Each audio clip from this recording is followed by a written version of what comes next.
If you live near Shaw Air Force Base, your groundwater might be contaminated. This contamination comes from past operations on the base and is now affecting the neighborhoods nearby who are getting bottled water delivered and might soon be getting new water systems installed. News 19, Sam Perez takes a closer look.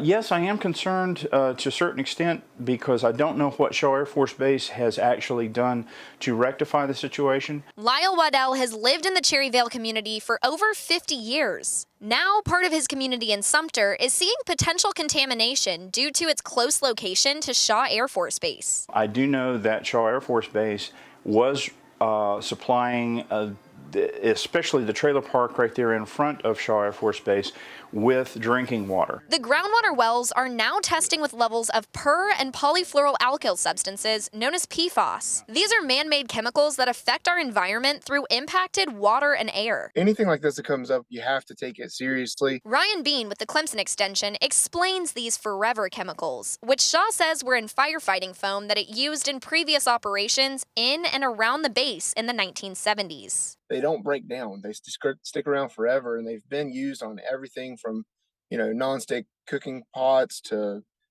this firefighting foam and just about anything in between. In 2010, the Department of Defense started looking into bases that used this foam. In 2018, Shaw began trying to restore the environment, and it's now delivering bottled water to Cherryvale residents like Mary Metcalf, who didn't want to be on camera. We get bottled water delivered every 2 weeks, as much as we need. Shaw's more permanent solution is to set residents up with High Hills Rural Water, a company based in Dalzell. This will provide clean water to residents like Metcalf, who has used her own well water for free since 1989. Then we'll start having a water bill, that we haven't had before. Waddell says while he has a well, he's been using High Hills Rural Water Company for years, paying the minimum each month for $33. His mother, Alice, also uses it for drinking and cooking. But I have my well for washing my clothes, washing my car, and watering my plants. Alice says while the PFAS are in that water, she's not particularly concerned. Not really, because